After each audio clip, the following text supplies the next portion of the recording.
Hello and welcome to Champions of Krynn episode 18. We are in the process of exploring Gargath keep itself. So, let's continue to do so, shall we?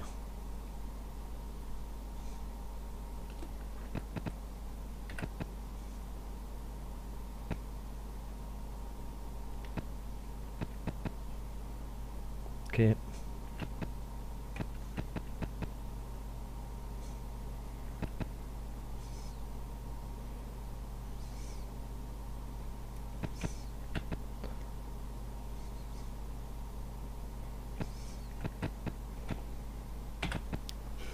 Fighters have been dividing up some loot. They attack to protect their ill-gotten gains. Ooh, scary.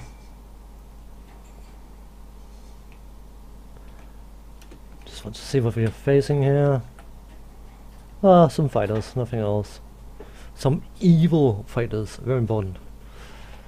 You know what? Just guard, will you? Light them up.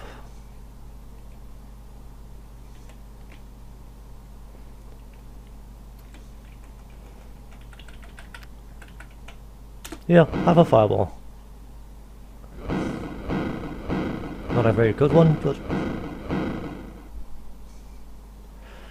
use. No. I will need to get my. I got a new keyboard not long ago, and I still haven't got used to the fact that the keys are slightly smaller than my previous keyboard, so I keep hitting the wrong keys.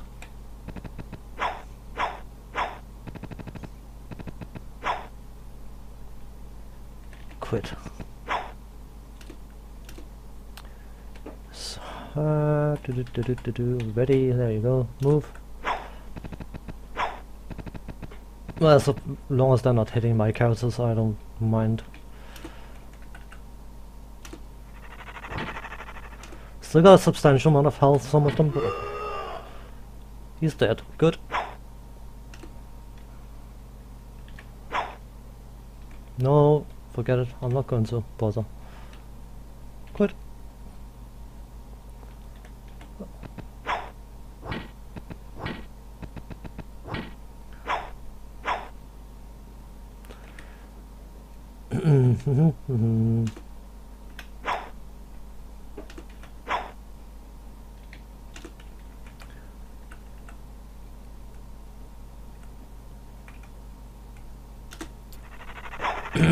Should probably employ some magic, but you know, I just don't feel like doing it. Okay, let's have a quick look here. He's got an AC of 4, they got an AC of 2. Okay, I suppose, but still.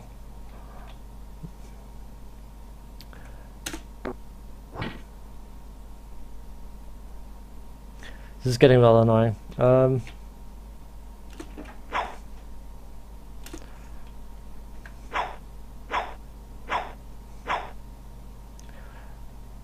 I can't be doing this crap, to be honest. I really can't.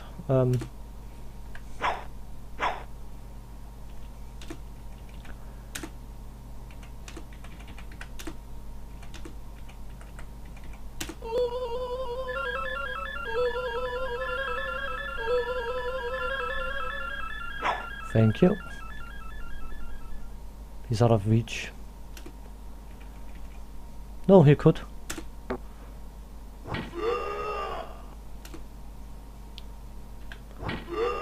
Thank you. Those are not going to do anything, so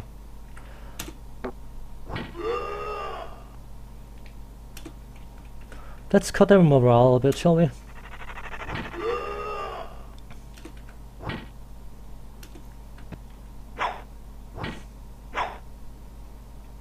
And quit. Aim. Surrendered, coward.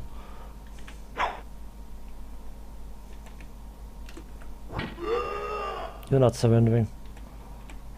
Oh, you are, but not the way you wanted to. And this is the reason I went for this fight, because the monetary value of the loot is part of the experience you gain. So, not going for the areas with loot is a bit silly, because it's basically free experience. So, well, relatively free experience. You still have to fight and win, of course, but it's part of it. No, so I can get his fireball back.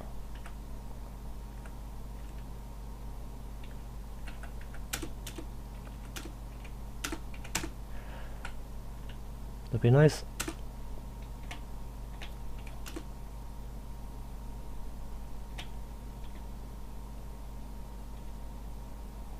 Good.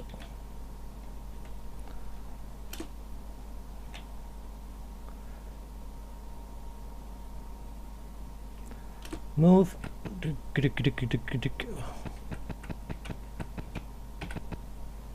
A dark sorry. A dark form is hunched over a table, scanning a manuscript. In the background, other shapes appear to be asleep. What do you do? Let's just attack. Hang on. 5 fighters and mage, kind of 4 fighters and a mage kind of thing.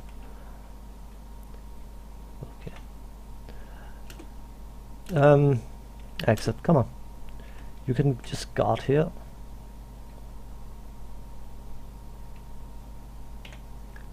Yeah, well, why not? That's why we got them. There you go. Have a firewall.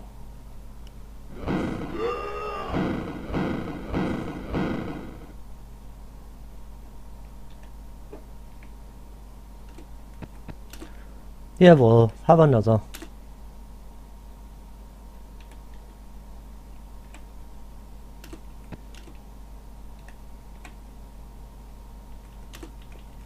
Something tells me you guys are not going to like that. But what the? Yeah, well, I suppose.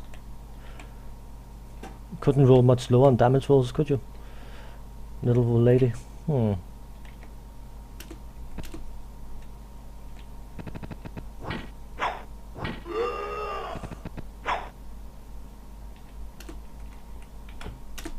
Two fireballs and they're still standing.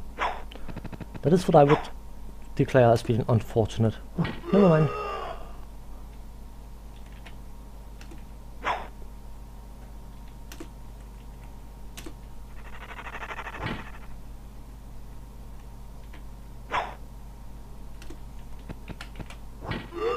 Hehehe. Backstabs for 24 damage.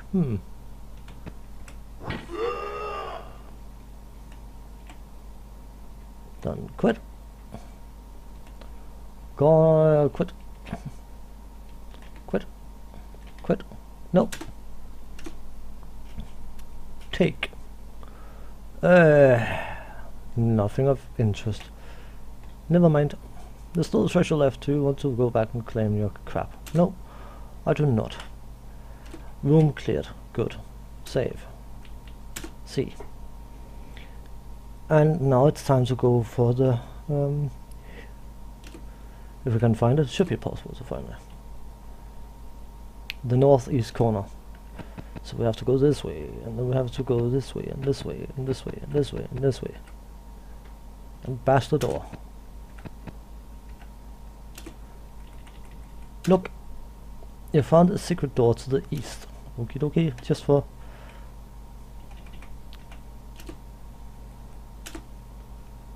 No. Exit. Move. Do we still leave? Yes, please. No. Indian outpost. Do you enter? Yes, please. Gargath gives his tithe to the knighthood. Where do we wish to go? First and foremost, I'd say we want to go to the armory because we got some stuff we need identified. Cool.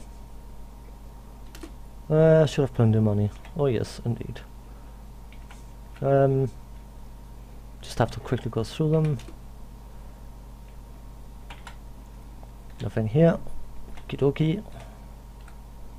View items, nothing here. Okay. Items. Ah, there we are.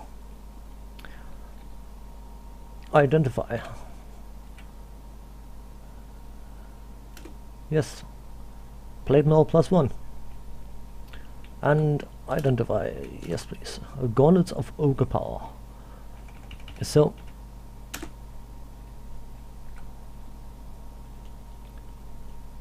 He can get those gauntlets. Try again. I keep forgetting it defaults to exit. He can get those gauntlets. I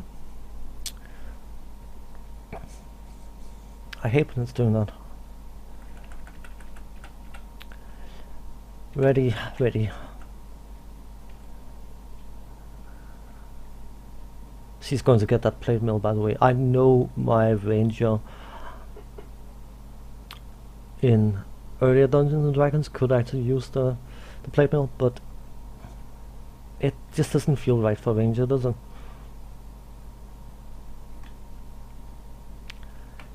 Yep. So what we're going to do is to get some order, because I am suffering from OCD complexes. We can trade this to... yeah, should be fine. Trade, select, trade, select.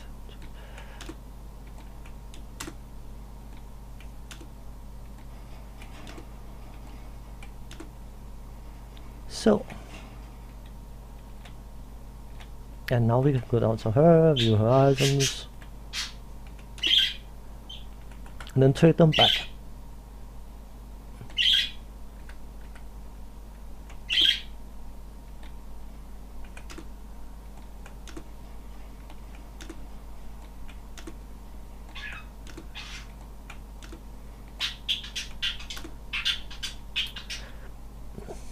So everything looks pretty now.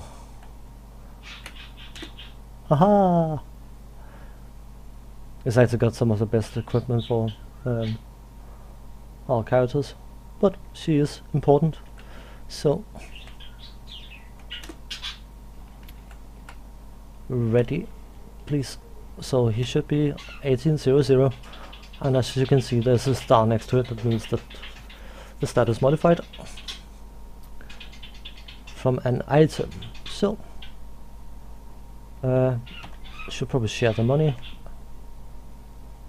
the haul, and now we will save as B, because might need to do some editing here, depends.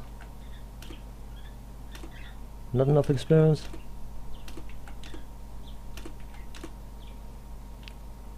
No, not just yet. So my cleric and my red mage can train. So anyone who's been following this series will know that I'm save scumming, and I will continue to do so. So I know I saved before, but I like saving. Saving makes me feel better. So I shall be training my characters, and I will be back after that. See you shortly. And we're back. It was actually rather fortunate. I could have kept that in, because it was both my cleric and my red mage got maximum hit points for that level up. But that means we should now have access to level 3 cleric spells, which means that we should have access to the super important spell called Dispel Magic. So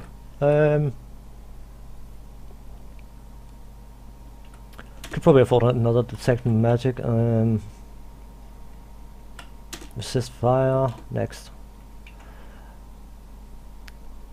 Prayer is a great spell. It adds some bonuses to hit armor class and saving throws, but Dispel Magic, I know later on it was I wouldn't say nerfed. Nerfed is a strange word, but it, as they had to add more spells because they had to make it more and more complicated, they found that one of the ways they could add more spells was to make a bunch of completely ridiculous counter spells. breach and whatever they're called. And that means that Dispel Magic, instead of being a universal dispelling tool, gained a lot of restrictions of what it couldn't, what it could do, what it couldn't do. In this version of Dungeons & Dragons, advanced Dungeons & Dragons, remember, Dispel Magic is your universal get rid of bad stuff. That's why we love it. We love Dispel Magic. Indeed we do. Yes, please. Memorize. He hasn't got anything. Okay. Her. She should. Oh, put up. Could get a detect magic on her as well, but there's no point because that's what my clerk is there for. I could cast enlarge, but it's not going to do anything, so just another magic missile. And of course, because she's level 5 now, she actually throws 3 missiles. It's 1 missile per other level, up to 10. So I think it is. It caps at 5 missiles. Isn't it? Is it 4 or is it 5? I think it's 5, yeah.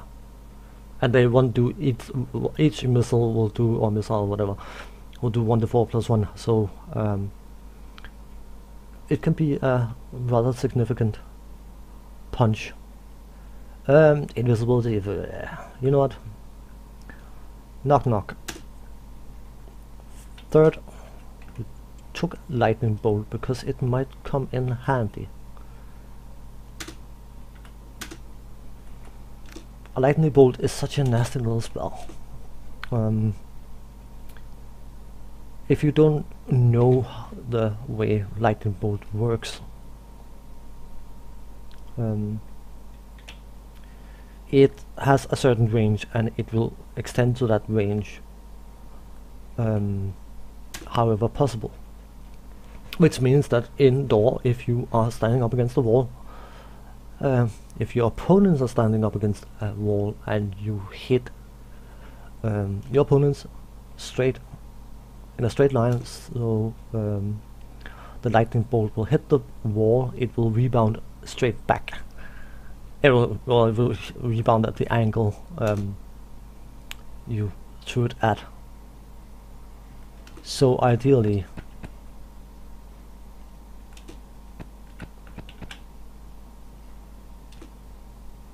okay. Indeed, we are back in the keep. Good.